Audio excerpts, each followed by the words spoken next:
Hello, everyone. Today I have a new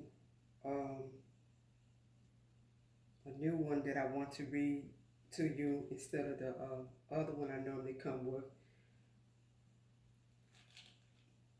The hand of our Elohim is upon all those for good who seek him, but his power and his wrath are against all those who forsake him.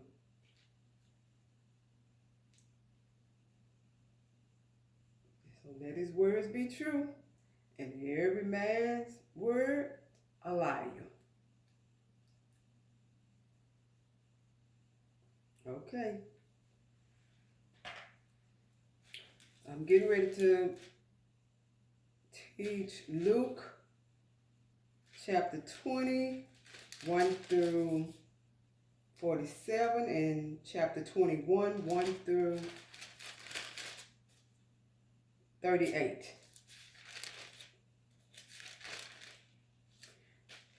Chapter 20. And it came to pass that on one of those days, as he taught the people in the temple and preached the gospel, the chief priests and the scribes came upon him with the elders, and spake unto him, saying, Tell us, by what authority doest thou these things? Or who is it that gave thee this authority? And he answered and said unto them, I will also ask you one thing, and answer me. The baptism of John, was it from heaven or of men? And they reasoned with themselves, saying, if we should say from heaven, he would say, Why then believe ye him not? Why then believe ye him not, right? But, and if we say of men, all the people will stone us, for they will be persuaded that John was a prophet. And they answered that they could not tell whence it was. And our Messiah said unto them, Neither tell I you by what authority I do these things. Then began he to speak to the people this parable. A certain man planted a vineyard and led it forth to husbandmen, and went into a far country for a long time. Let it mean rented.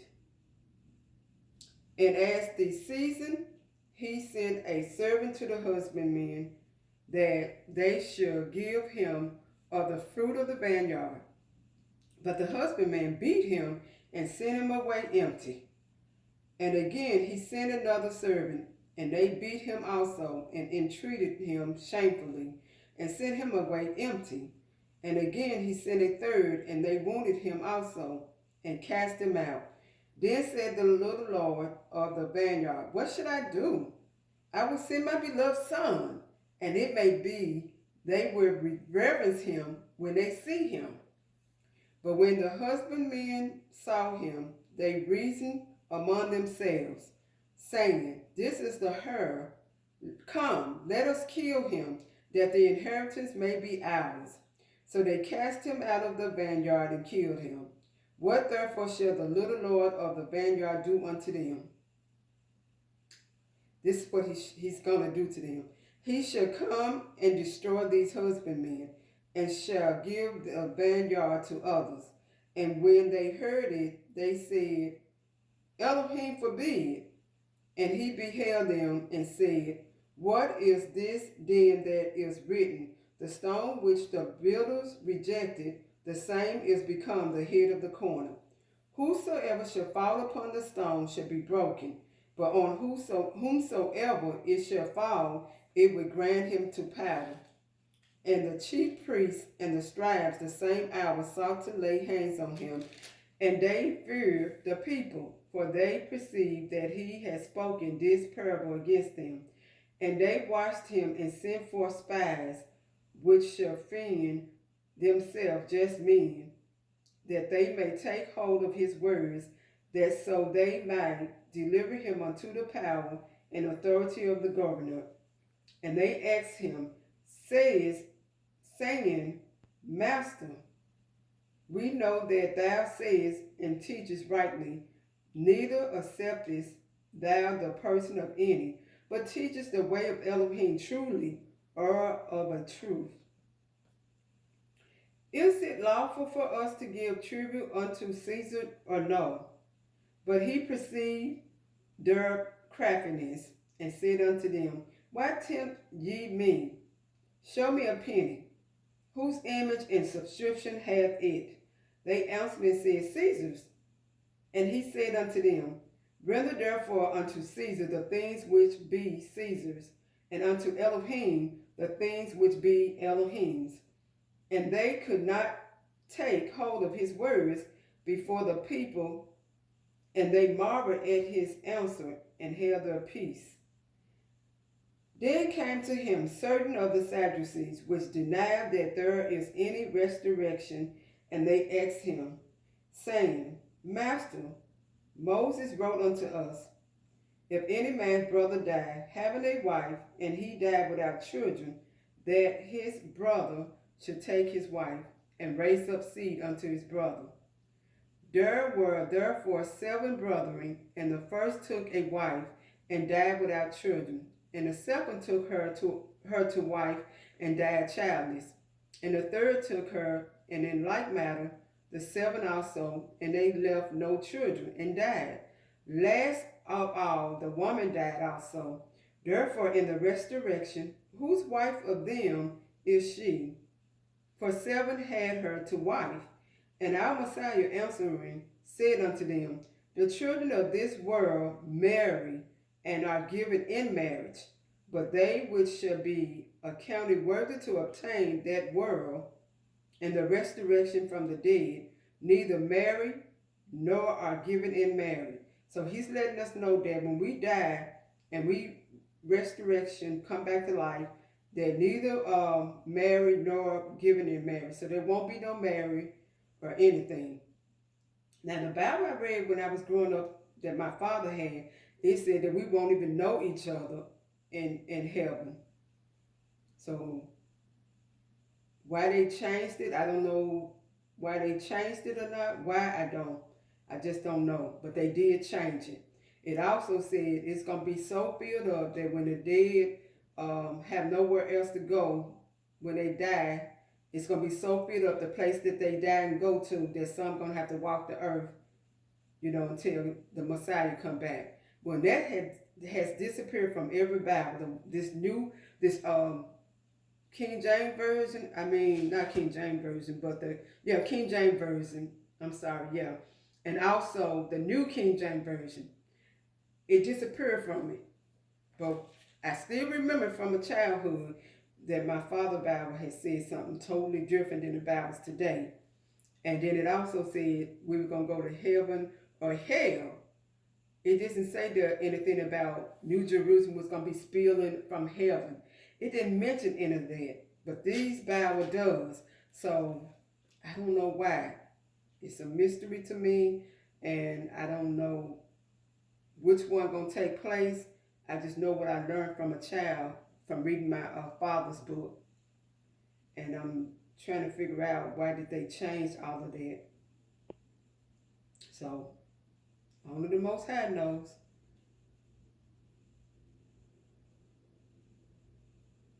So I must pick up on 36. Strip to 36. Neither can they die anymore, for they are equal unto the angels and are the children of Elohim, being the children of the resurrection. Now that the dead are raised, even Moses showed at the bush when he called the Lord, when he called it Yahuwah, the Elohim of Abraham, and the Elohim of Isaac, and the Elohim of Jacob. For he is not a Elohim of the dead, but of the living, for all live unto him. Then certain of the scribes answering said, Master, thou hast well said.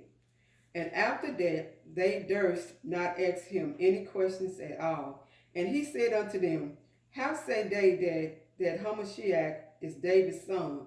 And David himself said in the book of Psalms, Yahuwah said unto my Lord, sit thou on my right hand, till I make thy enemies thy footstool. David therefore called him Lord. How is he then his son?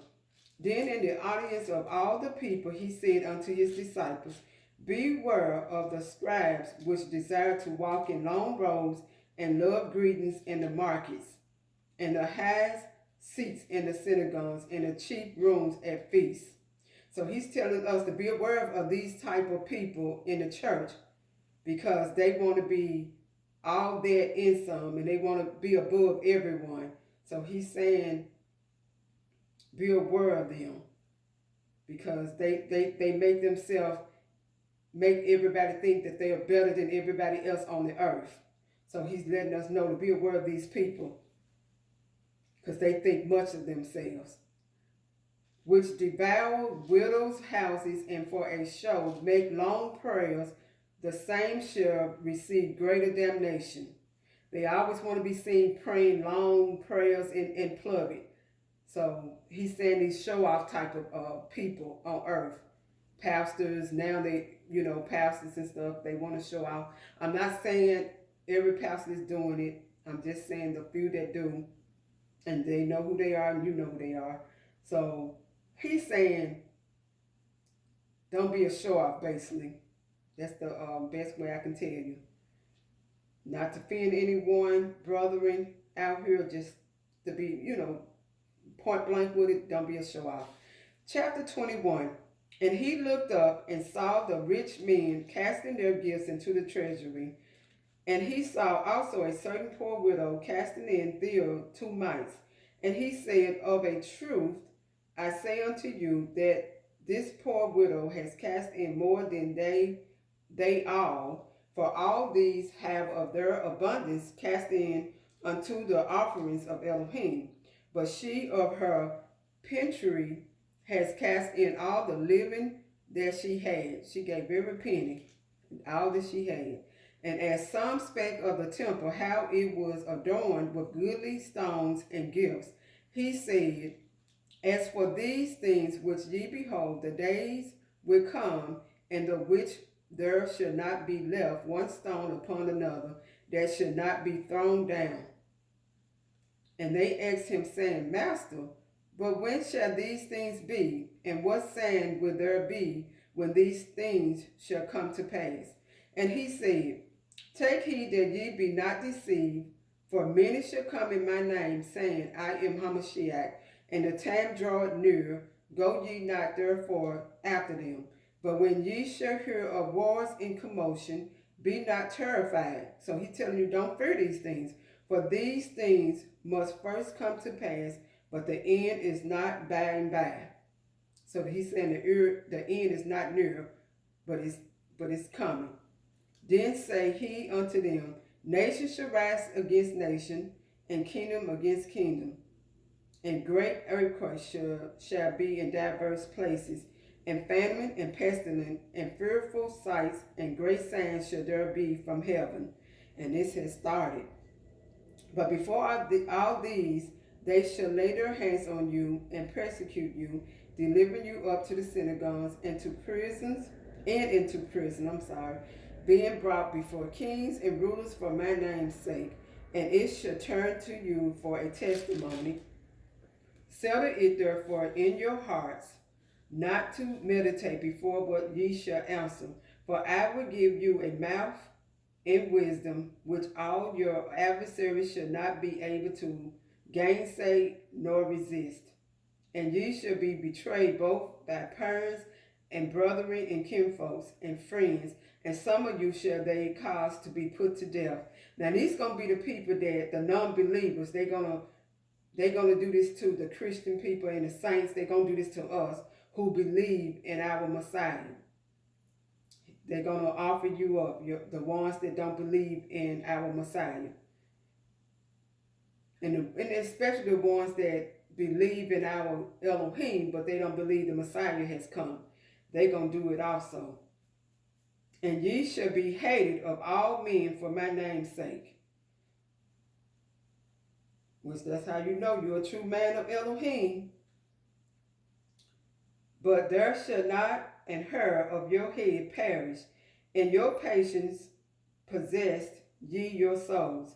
And when ye shall see Jerusalem come past with armies, then know that the desolation thereof is near. So when you see the army, know that desolation thereof is near. That means Jerusalem is about to be desolate. Then let them which are in Judea flee to the mountains, and let them which are in the midst of it depart out, and let not them that are in the countries enter therein. So I said something before when I read this, but like I told you, when I find out something new, I'm going to tell you and update everything for you. So that's me updating it. So just so you'll know. That's why you're going to hear me saying two different things. But when I update it, when I find out something different, I update everything for you. Instead of going back to fix it, I just update it. And I'm letting you know now that that's what I'm doing. But these be the days of vengeance, that all things which are written may be fulfilled. So everything that's written in this book for Revelation and throughout the New Testament, everything has to be fulfilled. And that's what he's telling you here. But woe unto them that are with child, and to them that give suck in those days. For there should be great distress in the land, and wrath upon this people. So you don't want to be with child during this time, and a child born sucking on you. He's saying you don't want that, because it's going to be rough. And they shall fall by the edge of the sword, and shall be led away captive into all nations, and Jerusalem shall be trodden down trodden down of the Gentiles, until the times of the Gentiles be fulfilled. So now Jerusalem got Gentiles running it now. So it's going to be trodden down until the times when the Gentiles be fulfilled. So at the end, when all this start to happen, the Gentiles going to trot it down, which they doing now. They trotting Jerusalem down as we speak. And then when the end comes, it's going to start being fulfilled. Because the end of the Gentile is coming to an end. That's basically what they're saying here. And there should be signs in the sun, and in the moon, and in the stars, and upon the earth, distress of nations with perplexity, the sea and the waves roiling, men's hearts failing them for fear, and for looking after those things which are coming on the earth. For the powers of heaven shall be shaken. And then shall they see the Son of Man coming in a cloud with power and great glory. And when these things begin to come to pass, then look up and lift up your heads, for your redemption draweth near. And he's telling the same people and the saints and the Christians, be joyful, because your redemption is near. So that's what he's telling us. Be happy, because we're going to get ready to go to heaven. Get judged, and then go into heaven. Judgment first. And he spake to them a parable. Behold, the fig tree and all the trees, when they now shoot forth, ye see and know of your own self that summer is now near at hand. So likewise, ye, when ye see these things come to pass, know ye that the kingdom of Elohim is near at hand. So they saying it's near. Need means near. Verily I say unto you, this generation should not pass away till all be fulfilled. So that's self-explanatory. This generation going to pass when all be fulfilled. And that's going to be the 10th generation when the devil come up. Heaven and earth shall pass away, but my words shall not pass away. And take heed to yourselves, lest at any time your hearts be overcharged with surfeiting and drunkenness, and cares of this life, and so that day come upon you unawares. So he's saying, don't be drunk when this day come, when all this stuff happens, because when the Son of Man come back, you don't want to be drunk. You don't want to be bothered down with the curse of this life and the world that we live in, that you don't be aware of his coming. So that's what he's telling us. Be aware of his coming. Stay free from drunkenness and the cares of this world. Don't let it bother you. Just keep on living life to the fullest, long as you're not in this world living your life. Get out this world. Now, he's not telling you to stay in this world. Get out of it. Or he's not coming for you either. For as a snare shall it come on all them that dwell on the face of the whole earth. Watch ye therefore and pray always, that ye may be accounted worthy to escape all these things that should come to pass, and to stand before the Son of Man. And in the daytime he was teaching in the temple, and at night he went out and abode in the mount that is called the Mount of Olives. And all the people came early in the morning to him in the temple, for to hear him. So other words, make sure you out of this word. Make sure your church is hot, and make sure you believe in our Messiah, and you came in through the right way through our Messiah. And make sure you're not in this world doing worldly things. Find out what worldly things are and don't be in those. I try to tell some people some worldly things. Truth on Eddie, he's the best person to tell you about the worldly things. He's the best person to tell you that he got a whole video dedicated to it. And that was my first wake-up call.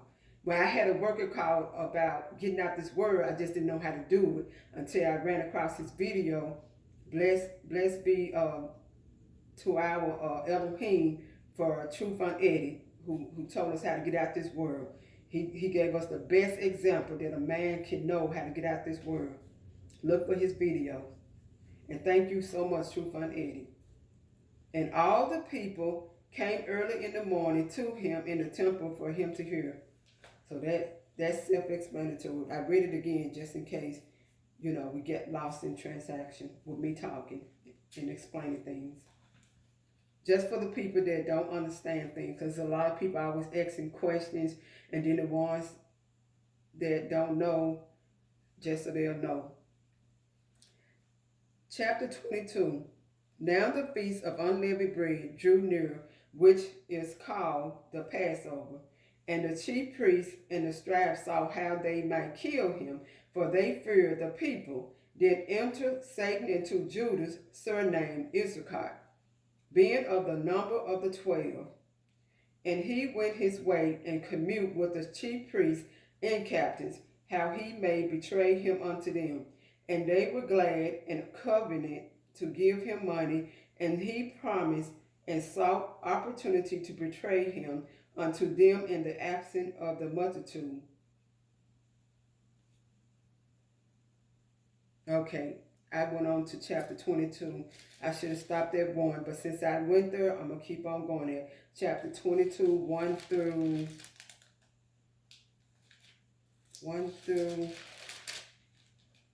71. So I hope you all don't mind.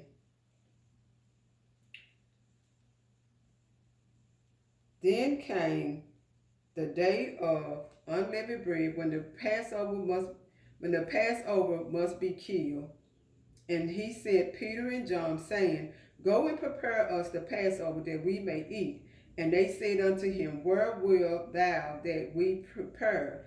And he said unto them, Behold, when ye are entered into the city, there shall a man meet you, bearing a pitcher of water. Follow him into the house where he enter in. And ye shall say unto the good man of the house, The master said unto thee, Where is the guest chamber, where I should eat the Passover with my disciples? And he shall show you a large upper room furnished, there make ready. And they went and found as he had said unto them, and they made ready the Passover. And when the hour was come, he sat down, and the 12 apostles with him. And he said unto them, With desire I have desired to eat this Passover with you before I suffer. For I say unto you, I will not any more eat thereof, until it be fulfilled in the kingdom of Elohim. And he took the cup and gave thanks and said, Take this and divide it amongst yourselves. For I say unto you, I will not drink of the fruit of the vine until the kingdom of Elohim shall come. And he took bread and gave thanks and brake it and gave unto them, saying, This is my body, which is given for you. This do in remembrance of me. Likewise, also the cup after supper, saying, This cup is the New Testament in my blood, which is shed for you. Which he talking about, he finna get ready and die for you. He finna shed his blood for all of us who who who's coming to the who has sinned at this point, for all of us who are sinned and fall short of his glory. So that's the saved and the unsaved at this point, so that we may be forgiven and saved and not have to live off all those Old Testaments, since it was so many. Man couldn't be saved by because it was just too many. But behold, the hand of him that betrayed me is with me on the table. So he's letting you know that the person that's going to turn him in is at the table with him now. And truly the Son of Man goeth as it was determined, but woe unto that man by whom he is betrayed. Because he know, he's going to get it real good. And they began to inquire among themselves which of them it was that should do this thing. And there was also a strife among them, which of them should be accounted the greatest. And they sitting up here want to know who's the greatest among them. And he said unto them, The kings of the Gentiles exercise little lordship over them, and they that exercise authority upon them are called benefactors. But ye shall not be so, but he that is greatest among you, let him be as the younger, and he that is chief as he that doeth serve. For whether is greater he that sitteth at meat, or he that serveth, is not he that sitteth at meat, but I am among you as he that serveth. So he's not saying a homeless person is greater, which I think it could be a homeless person, but he's not saying it. So that was my words when I used the homeless person back on the other scripture. He's saying like a younger child maybe, but I just use homeless person. So, but he's really saying a child. Ye are they which have continued with me in my temptation, and I appointed unto you a kingdom, as my Father hath appointed unto me, that ye may eat and drink at my table in my kingdom, and sit on thrones, judging the 12 tribes of Israel. And he's talking about the 12 tribes of Israel. Jacob,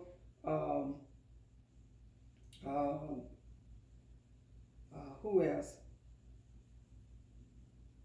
I can't even think of all of the other ones, because we always talking about Judah tribe, and so those 12 tribes. I can't think of all the rest of them, because everybody concentrate on Judah. Everybody gonna be Judah, because they gonna get so much blessing coming their way.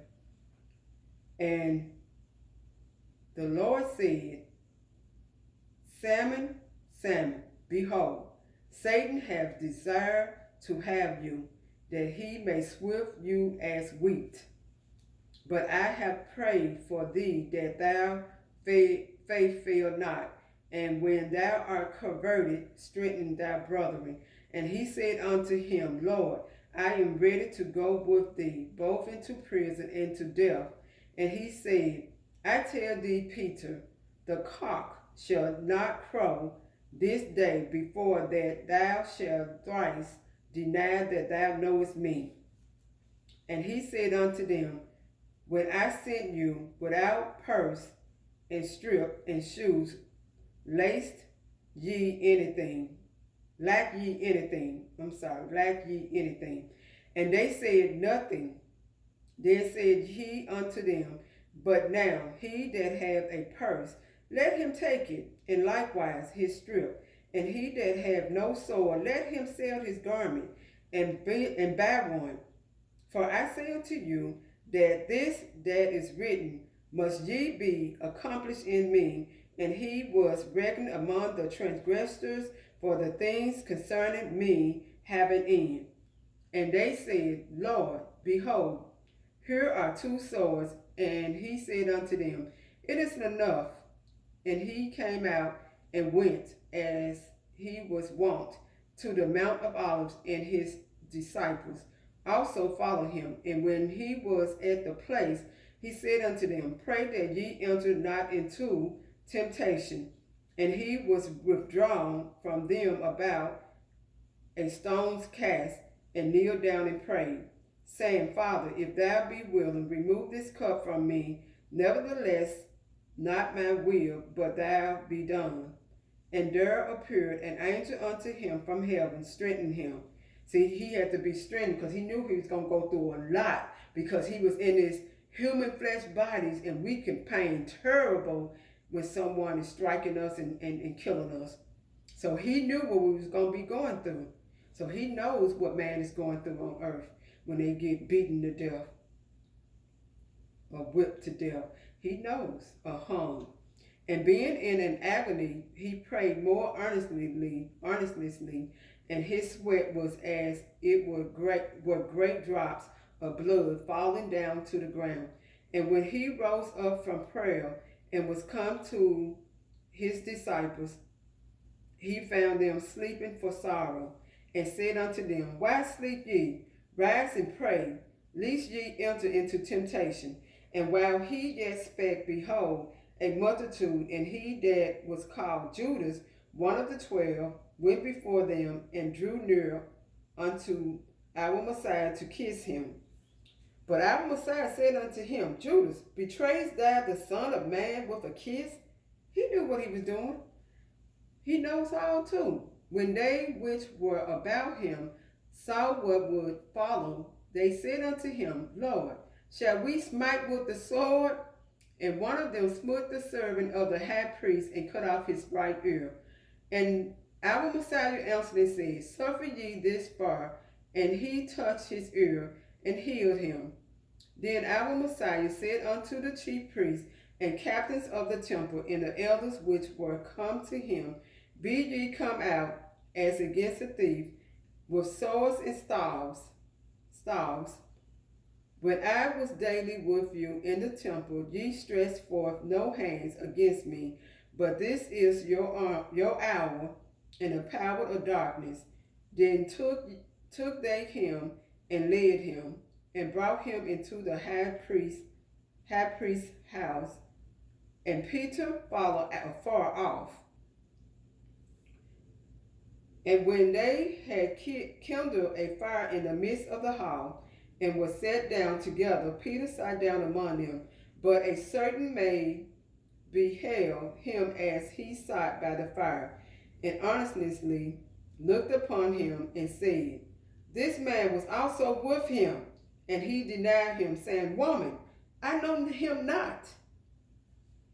And after a little while, another saw him, and said, Thou art also of them.